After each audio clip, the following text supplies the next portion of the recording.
post this, and our CEO, Mr. Manoj Kumar, is also here to answer all your queries.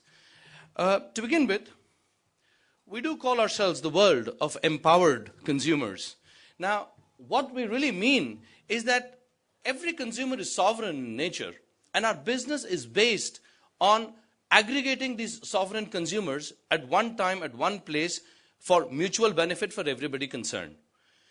The ethos of this entire business philosophy of Speak Asia is based on what we call the 5th P of marketing. And the 5th P of marketing, as far as us, in today's world, is precision. A common problem that plagues just about everybody in the international scenario, this is not specific only to India, is that mass market has too many leakages and hence has too much of what I would say, data loss, too much of opportunity loss, too much of wrong decisions being made, empowered consumers not being able to voice their own opinions properly. All of that has led to us to believe that what we are about to showcase to you is actually a new way of doing business. It is innovative in its nature. It is, we believe, the future. And this has been made possible primarily because there's a whole lot of advancements that technology has done over the last few years. Rapidly, I must say, though, there are new technologies available, whether it's in form of communication or infrastructure or IT. And all of that put together is actually where we're coming from. So what we do is actually, our business is of precision mass marketing. I know, it sounds like an anomaly. On one side you've got mass, and the other side you've got precision. But if I am able to marry the two, and I'm able to offer to my clients, to offer to the industry at large, a particular platform which allows them to actually filter down their entire efforts, it's a huge saving in terms of their product cost, development cost, their advertising cost, and their sales cost. And as we go along, we will try and explain that to you. For us, these are the few market components that exist in the marketing cycle today. You've got opinion, which is very important, which is feedback, which is market research, which leads to product development, which leads to information being given back to the consumer via advertising or public relations or other websites or blogs. There's a whole lot of social networking available out there, which leads to product sampling, and then which leads to eventual sales. This is a very traditional business model. This has not changed. Please understand that we're not trying to change the way business is done. Nobody in this world has ever been able to change the way business is done. The modality of doing businesses have changed and have progressed over a period of time. We happen to be the next generation in that. This is the current market scenario. We all know this. There is always a manufacturer who has a channel who then gets across to the end consumers. I'm sure everybody would agree with me in this. What does he do right now? The manufacturer takes a feedback or a research or a market research from a consumer directly, develops a product, sends it down through the channel and to the consumer, and also what he does is he advertises his products directly to the consumer so that the channel is able to sell its products. But however, this has a few bleeding areas, if I may say so, such as feedback at large is normally taken from people which the person has no control over the respondent. We've all seen the people who go down doing physical surveys. It's done in a mall, it's done at, it's a knocking at your home. It works. The problem is that the sample size and the cost of doing that is so humongous that in today's world, and of course, the entire time consumed in completing a complete market research is so large that it actually takes away the basic purpose of doing this research. They also talk to an unsure customer, based on which they actually define a product where they're unsure of who the customer is. And by the time they get the product across to the customer, there is a huge inflated cost of ownership. As far as advertising is concerned, the problem is everybody advertises, and every marketer prays that his advertising has actually attacked the target audience. He can but only pray, because nobody in this world can very strongly say that yes, they have attacked their target market.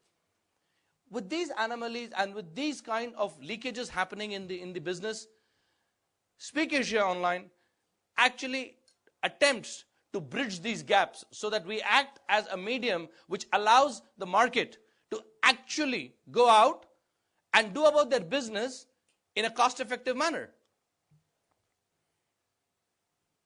Is this how normal random research is done? Anybody's picked off the street for any product and a survey taken. Now just imagine, if I were a man and I come to you for survey in the morning and you're on your way to the office, are you going to give me a feedback? No, you're not.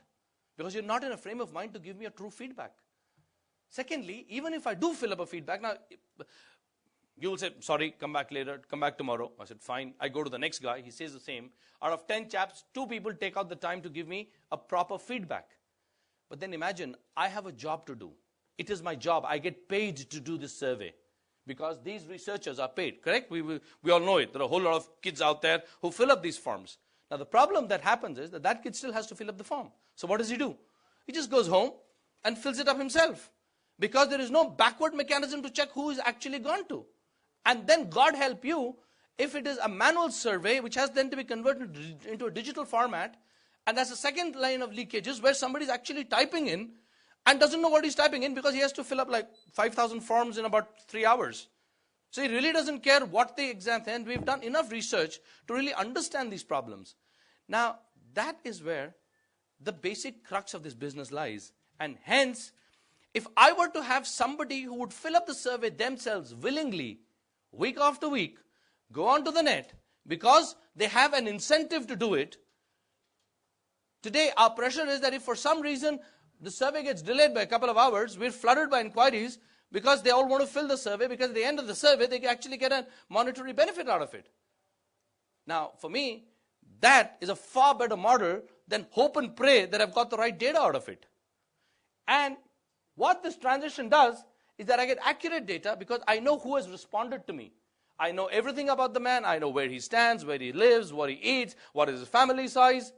And I get a quick turnaround because at the end of the day, it's a digital format. It's on a website. The minute the man completes a survey, I have a completed database in my hands, which then allows me to actually go out and analyze the data and respond to the market far more faster than anybody else can do.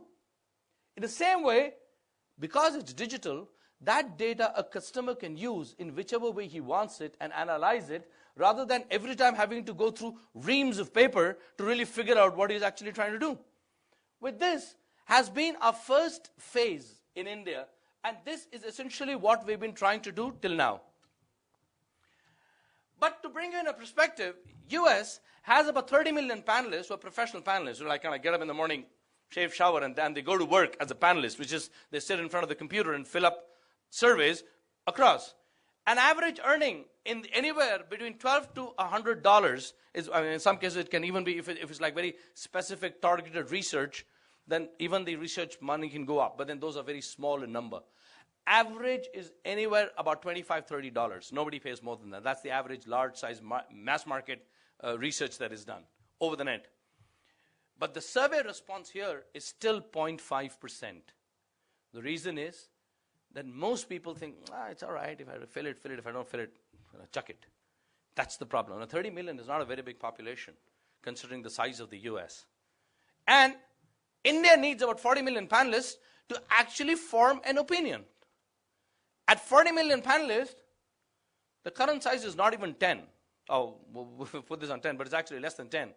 And this is the gap analysis that we see today to be able to bridge.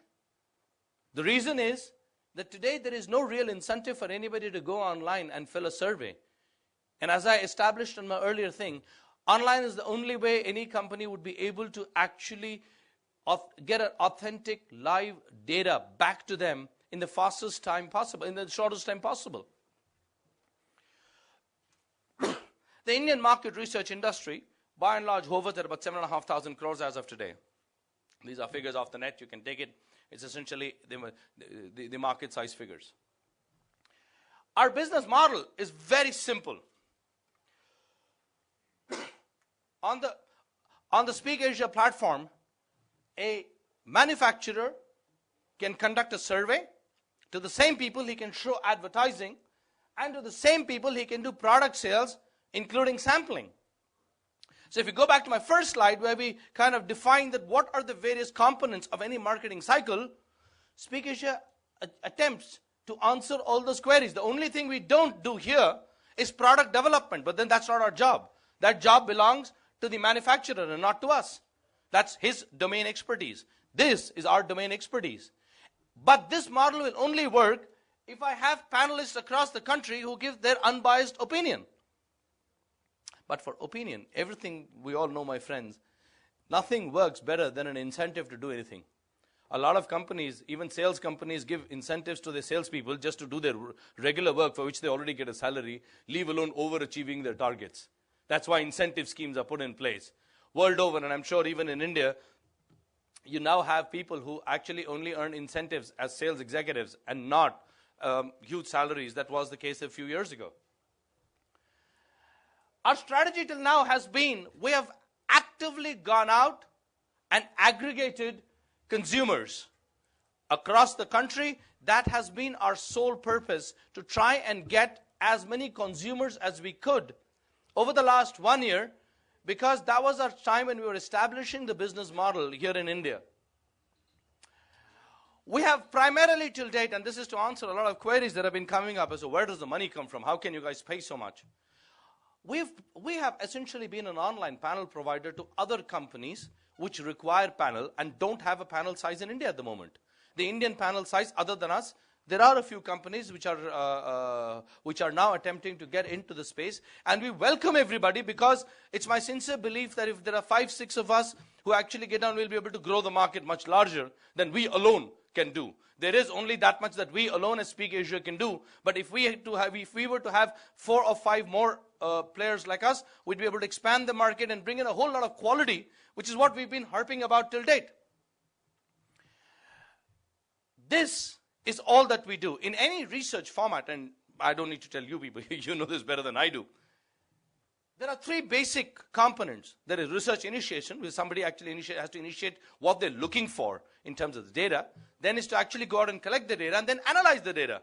Speak Asia only does the data collation part of this business. In the market research industry, our prima facie focus is only on doing data collation, which means we go out and get the surveys filled from our panelists across the country. That's all that we do. Our panel acquisition strategy, well, predominantly, although it's not 100%, predominantly, world over, panel recruitment is for free. When we tried doing this model in India, it didn't work. We had to put up entry barriers, because all of a sudden we were getting just about anybody who thought that they could earn a quick buck. And they were not serious panelists, and we really needed serious panelists. So we created an entry barrier to ensure that the right quality of panelists came across to us, because at the end of the day, it's a known fact that even if any one of us spends 1 rupee on anything, we take it that much more seriously than if somebody comes and gives it to us for free. Accepted norm across the world. Same is the case with us. And hence, we created a little bit of an entry barrier where we said, you pay us $5,000 for 6 months, or you pay us $12,000 for $10,000 for 12 months. We'll allow you those many number of surveys to go through, which is essentially either 25 weeks or 52 weeks, as the case may be. This actually has ensured serious panel participation. Now, I'd like to share a bit of data with you here. Remember, I said in the first slide, in the US, you have 30 million panelists, response is only 0.5%. In India, Speak Asia proudly stands up here and says, in the last 1 year, we get 87% respondents back for every survey that we have put out there. Now, this has never been achieved ever before. The reason for that is that each one of them takes this business very, very seriously, because they actually get paid to do their work, but more than being paid, they actually have also a bit of a stakeholding in the entire bargain by paying 5,000 or 10,000 rupees respectively. The outcome of this has been that today we proudly stand up here and say, in a short span of 9 months that we've been operating, we have a world-class qualified panel base. They have been trained and knowledge empowered to make the right choice. Speak Asia has embarked on one of the largest training programs ever conducted, where across the country, every weekend, There are training